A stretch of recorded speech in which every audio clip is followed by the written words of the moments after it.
Hoy se celebra el día del Pentecostés. De la lista que nosotros tenemos de festividades anuales religiosas, que tengan cualquier sentido religioso que tengan, fíjense ustedes que nosotros los occidentales celebramos Navidad, por supuesto olvidándonos de Jesús, pero nunca de Papá Noel ni de los tres Reyes Magos. Nos acordamos de la infame historia del Día de los Inocentes, aunque no hay una fiesta muy importante para eso, a decir la verdad. Nos acordamos de Pascua, que casualmente es unos días antes de como los judíos actualmente la celebran, y los dueños de la fecha son ellos, no nosotros, porque las fechas de la fiesta, Navidad por ejemplo, la Navidad, como cae en nuestro hemisferio, es en pleno verano, pero en el tiempo que nació Jesús, en diciembre, era el invierno. Y evidentemente no hay una relación con el relato bíblico de que todo lo que pasó con el nacimiento propiamente de Cristo ocurriera en invierno o en verano, no dice, pero es muy poco probable que estuvieran ahí a la intemperie, teniendo el bebé y todo, si hubiera sido invierno. Pero quiero decir, las fechas no coinciden con las fechas calendario, pero en el calendario no tenemos una celebración por Pentecostés. ¿Nos hemos olvidado del Pentecostés? Sí, en muchos sentidos sí. ¿Cuál es la importancia del Pentecostés? Vamos a buscarlo en Hechos capítulo 2, donde está el relato del Pentecostés originario. Pentecostés es una palabra griega que quiere decir de penta 5, Pentecostés, 5 semanas, porque era la fiesta después de la Pascua, donde los judíos hasta el día de hoy celebran la fiesta de las cosechas, como la fiesta de la vendimia en Mendoza. Terminó la cosecha, hacemos una fiesta porque estamos todos contentos, porque ya tenemos asegurado el alimento para un tiempo más adelante. En las primeras décadas del siglo pasado, del siglo XX, hubo en Estados Unidos un movimiento de gente que empezó, de cristianos evangélicos, digamos, que se empezó a reunir a orar. Y se dio la situación de que se reunían a orar de distintas denominaciones, que en aquel entonces no había muchas como ahora, buscando más vitalidad para la fe de ellos, personal, con un fuerte enfoque en sí mismo, en sentir algo, y no ir simplemente a la iglesia porque todo el mundo lo hizo, mi abuelo lo hizo, mi papá lo hizo, entonces yo lo hago, y en algún momento digo, ¿por qué lo hago? ¿Qué motivo positivo hay? Ellos comenzaron a tener experiencias muy subjetivas, entre ellas la que conocemos hasta el día de hoy como la experiencia de hablar en lenguas. Ahí nació, en un lugar donde se reunían para culto, nació la denominación o el conjunto de denominaciones. Ahora hay muchas, la mayoría de las iglesias acá en Carlos Paz, por ejemplo, son de pentecostales, con la idea justamente de reflotar este evento del Pentecostés en la vida cotidiana. Pero el problema con el avivamiento de la calle Azusa, allá creo que fue en San Francisco, de que era una experiencia básicamente emocional y subjetiva. Es decir, había que sentir algo, y el pentecostalismo básicamente se caracteriza por, además de la salvación y posterior a la salvación por la fe en Jesucristo, el creyente es invitado a tener una experiencia, que le llaman el bautismo del Espíritu, de diferentes maneras, que se manifiesta porque la persona hable en lenguas. Eso últimamente se está dejando de lado. Pero básicamente ser pentecostal es la creencia que después de que soy salvo y entregué mi vida a Cristo y tengo vida eterna, debo aspirar a una vida de plenitud en el Señor, lleno del Espíritu Santo, con la señal de que en un acto cataclísmico, en mi vida, muy convulsivo, hay gente que en los cultos que pasa esto, caen al piso, gritan, lloran, se desmayan, pierden la conciencia por un tiempo, y ese tipo de experiencia que algunas personas lo asustan eso, ¿no? Hay gente que se asusta con esto, y todos oran a la vez, porque esa experiencia de la calle Azusa era justamente algo muy subjetivo. Se juntaba mucha gente, pero no estaban haciendo todo lo mismo, sino cada uno hacía lo propio, en la oración, en la búsqueda de Dios, en estar ahí quebrantándose delante de la presencia de Dios, y que se quedaría después como una especie de norma no escrita de recibir el bautismo del Espíritu Santo ya siendo creyente, con la muestra de que podrías hablar en lenguas. Si han escuchado hablar en lenguas a alguien, van a ver que hay una variedad de cosas ahí, y que en general en el pentecostalismo se llama hablar en lenguas a personas que dicen palabras como arrajajaratacatán, y dicen ese tipo de cosas que no tienen sentido en nuestro idioma, pero en su mente eso es hablar y decir palabras o declaraciones en un idioma que los demás no conocen. Este es un tema de discusión, por eso yo no quiero dedicarle un rato a eso tampoco, porque ahora el tema es que es ineludible con el relato del Pentecostés, que está en el capítulo 2 del libro de los Hechos. Quiero leerles, me olvidaba de algo muy importante. El contexto es que Jesús, cuando ascendió a los cielos en ese lugar que se llamaba Galilea, que quedaba como unas 10 cuadras del templo de Jerusalén, en Jerusalén, no en la provincia de Galilea, sino en una plaza grande que había como una manzana que se llamaba Galilea, y ahí es donde Jesús ascendió a los cielos, etcétera, y les dejó el mandamiento de que vayan por todo el mundo predicando el evangelio, haciendo discípulos, pero les dijo que esperaran hasta que no se fueran a hacer eso, hasta que fueran investidos con poder de lo alto.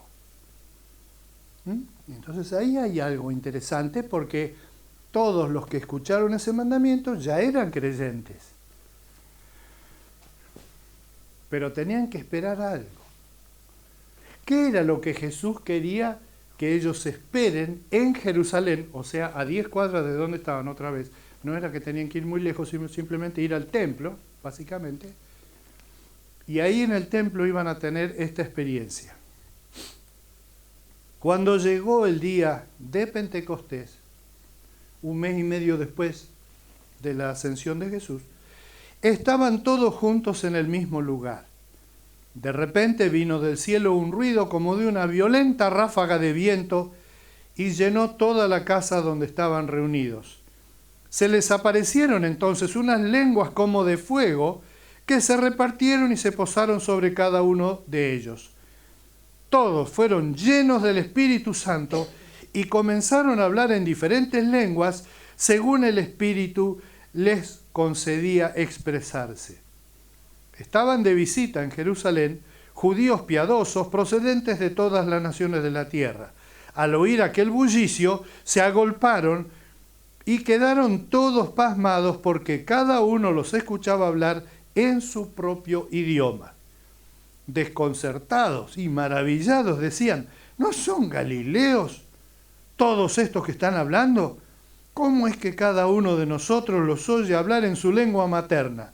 Y ahora, tomar nota porque no le vamos a dedicar tiempo, pero es para pensar los lugares de donde dice que había gente. Partos, medos, elamitas, habitantes de la Mesopotamia, de Judea y de Capadocia, del Ponto y de Asia, de Frigia y de Panfilia, de Egipto y de las regiones de Libia cercanas a Cirene, visitantes llegados de Roma, judíos y prosélitos, cretenses y árabes, todos por igual los oímos proclamar en nuestra propia lengua las maravillas de Dios. Hay tres cosas que yo quiero destacar que pasaron en ese momento, cuando pasó ese evento tremendo, de que hubo como una explosión, dice como el ruido de un fuerte viento. No sé si han estado la vez pasada en casa, estábamos comiendo y hubo una ráfaga de viento, y acá en casa de cemento, pesadas, digamos, y todo, de repente se sintió un temblor, algo así. Hubo ese evento, lo de las lenguas repartidas de fuego, como dice otra vez la palabra griega como en castellano, como de fuego, como la paloma del Espíritu Santo es como paloma. Entonces mucha gente, los pintores, por ejemplo, creo que en la imagen que estaba puesta ahí, a ver, ponela, para ilustrar el día de Pentecostés hoy, busqué una ilustración, valga la redundancia, de un cuadro que representa, según ese artista, el Pentecostés, y lo que encontré es un mosaico muy bonito, donde todas las personas tienen lengua en la cabeza. Lengua de fuego, no lengua de la boca, sino lengüita de fuego, como si estuvieran ardiendo. Y entonces ese es un problema, porque vos podés ser muy pentecostal todo lo que vos quieras, pero en ningún culto va a aparecer fuego, ni apareció nunca en la historia fuego real sobre la cabeza. Pero el estruendo y todo lo demás, sí, y hay que ponerse en mentalidad hebraica de la antigüedad para entender qué es lo que pasó históricamente, digamos, en ese evento, porque es muy importante. Pero el punto es, lo trascendente que pasó consta básicamente de 3 cosas sin las cuales no se puede ser cristiano. La primera de ellas es que por primera vez, todas las personas que creían en el Señor tenían la presencia de Dios para siempre con ellos. Por primera vez, si ustedes se fijan, la palabra todos en este párrafo, cada 2 por 3 aparece, todos estos, estaban todos maravillados, todos estaban unidos, todos estaban orando, todos predicaban, todos reconocían que estaba pasando algo maravilloso. Porque eso primero que pasó es, un David, por ejemplo, trataba de ser una persona fiel y adoraba realmente a Dios. Sin embargo, nunca conoció David tener la presencia permanente de Dios adentro de su vida. No afuera, sino adentro de su vida.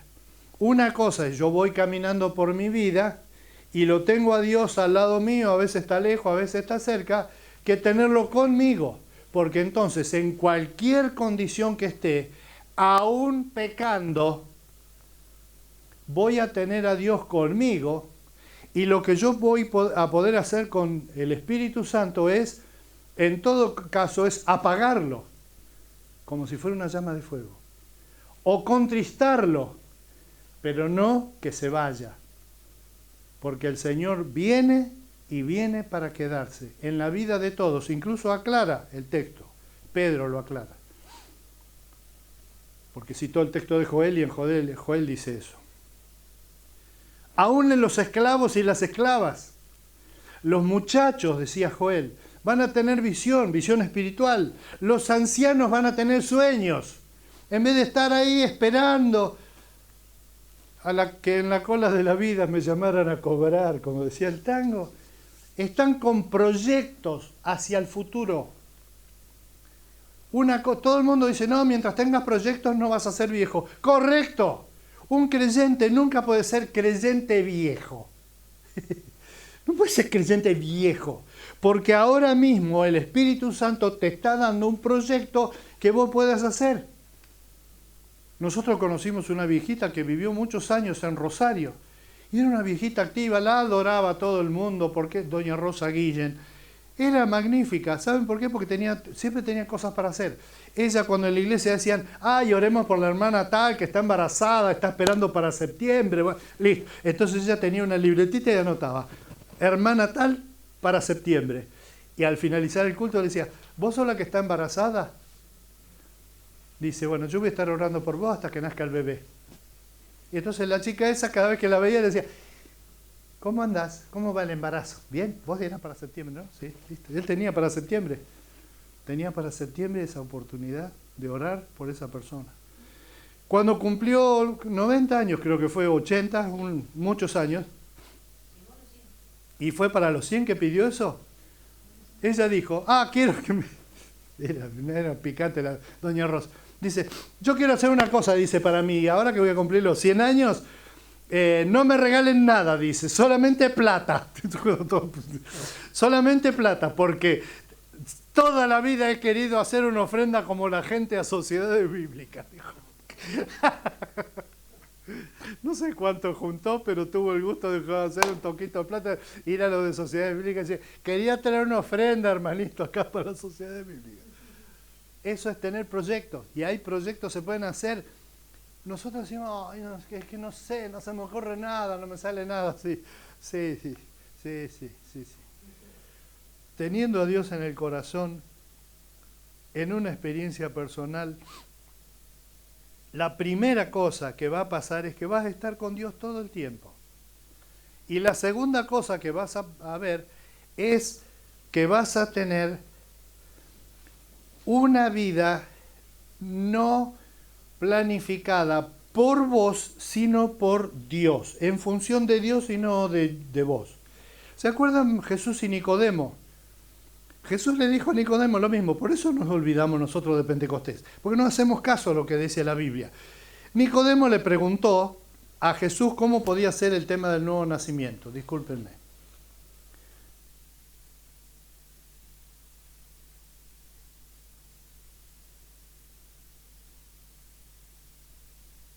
¿Toc? ¿Es una alergia al aire frío? Je ne sais pas. Nicodemo quería saber cómo tener acceso a la vida eterna. Y Jesús le dijo, bueno, vos ya sabés, me extraña que no lo sepa porque sos maestro de Israel, maestro de la palabra, y resulta que no sabés, no leyó nunca Joel. Dice,